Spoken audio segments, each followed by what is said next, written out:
ವಹಿಸಿರ್ತಕ್ಕಂಥ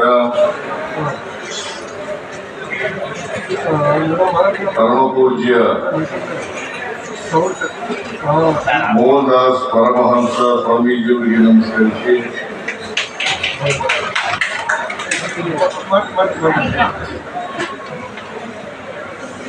ಬಸವಮೂರ್ತಿ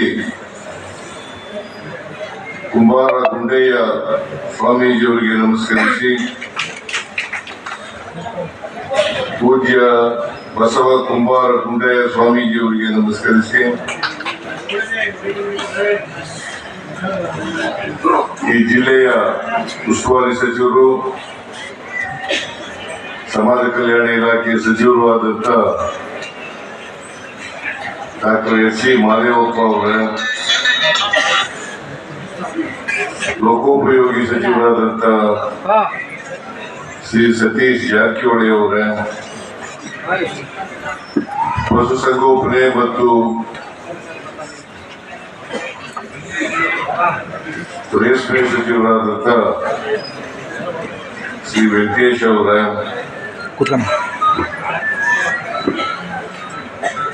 ಉತ್ತರ ಪ್ರದೇಶ ಸರ್ಕಾರದ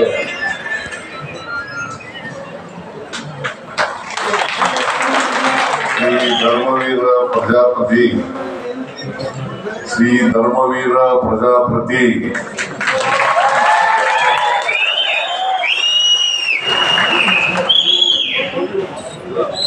ಅವರಿಗೆ ನಮ್ಮ ಉತ್ತರ ಪ್ರದೇಶದಿಂದ ಈ ಕುಂಬಾರ ಸಮ್ಮೇಳನದಲ್ಲಿ ಭಾಗವಹಿಸಬೇಕು ಅಂತ ಬಂದಿದ್ದಾರೆ. ಅವರಿಗೆ ನಾನು ಕರ್ನಾಟಕದ ಪರವಾಗಿ ಮತ್ತು ಮೈಸೂರಿನ ಪರವಾಗಿ ಸ್ವಾಗತವನ್ನು ಬಯಸುತ್ತೇನೆ.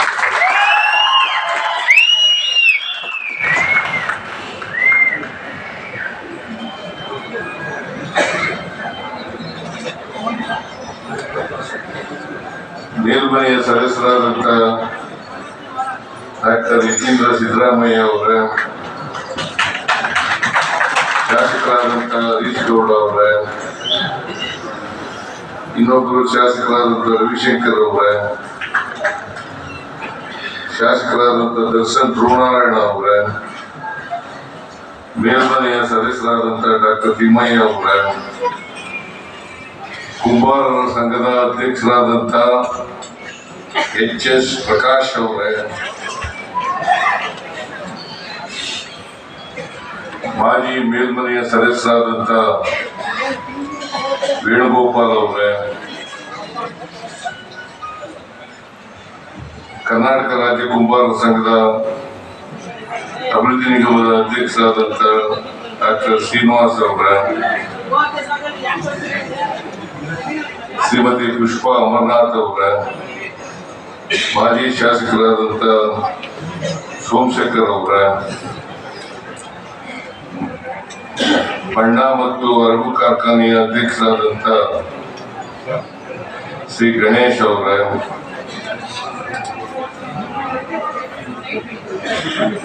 ಕರ್ನಾಟಕ ಮೃಗಾಲಯ ಅಭಿವೃದ್ಧಿ ಪ್ರಾಧಿಕಾರದ ಅಧ್ಯಕ್ಷರಾದಂತ ಶ್ರೀ ರಂಗಸ್ವಾಮಿ ಅವರೇ, ಕುಂಬಾರ ಸಂಘದ ಎಲ್ಲ ಕಲಾವಿದರಿಗೆ, ಮುಖಂಡರುಗಳೇ, ಇತರ ಎಲ್ಲ ಬಂಧುಗಳೇ, ಇಲ್ಲಿ ಆಗಮಿಸಿರ್ತಕ್ಕಂಥ ಆತ್ಮೀಯ ಕುಂಬಾರ ಸಮುದಾಯದ ಬಂಧುಗಳೇ, ತಾಯಂದಿರೇ,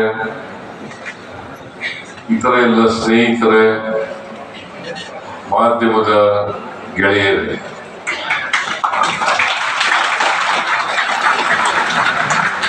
ಅತ್ಯಂತ ಸಂತೋಷದಿಂದ ಕುಂಬಾರ ಸಂಘದ ಅಮೃತ ಮಹೋತ್ಸವ ಮತ್ತು ಕುಂಬಾರ ಸಮುದಾಯದ ಮಹಾ ಸಮ್ಮೇಳನವನ್ನ ಉದ್ಘಾಟಿಸಿದ್ದೇನೆ ಅಂತೇಳಿ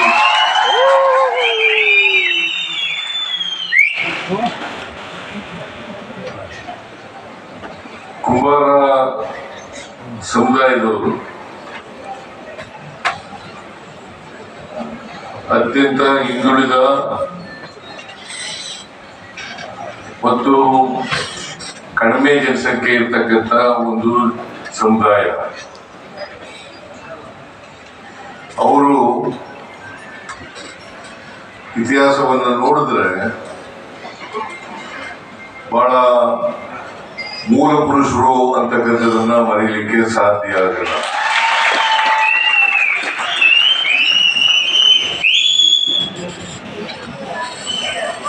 ಕಾಯಕ ಯೋಗಿಗಳು ಈಗ ತಾನೇ ಇಲ್ಲಿ ಎಂತಿದ್ರು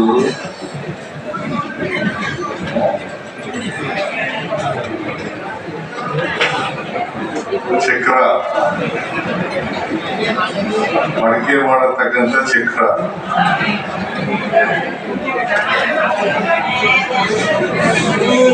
ಎಂತೆಲ್ಲ ಒಂದು ಅದನ್ನ ತಿರುಗಿಸಿ ಉದ್ಘಾಟನೆಯನ್ನ ಮಾಡಿದ್ದೇವೆ.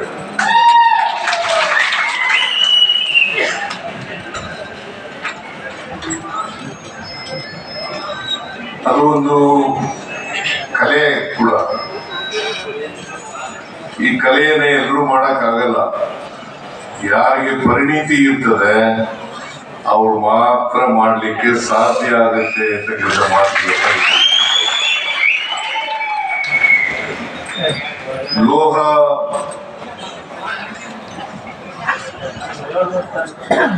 ಪಾತ್ರೆಗಳು ಮತ್ತು ಇತರ ಸಾಮಾನುಗಳು ತಯಾರಾಗಕ್ಕಿಂತ ಮುಂಚಿತವಾಗಿ ನಾವೆಲ್ಲ ಸಣ್ಣ ಹುಡುಗರಾಗಿದ್ದಾಗ ಮಡಿಕೆನೇ ಇದ್ದದು.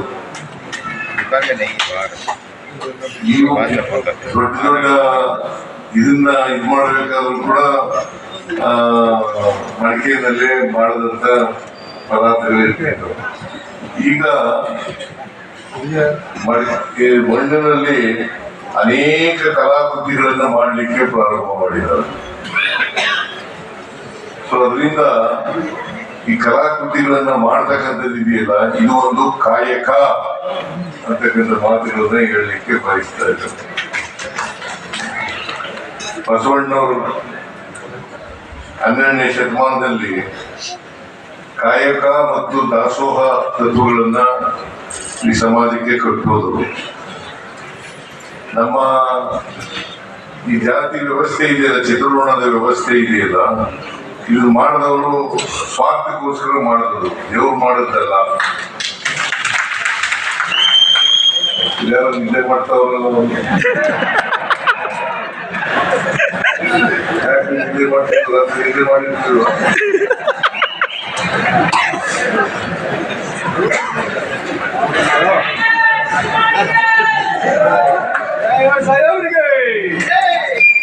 ಕಾಯಕ ಮತ್ತು ದಾಸೋಹ,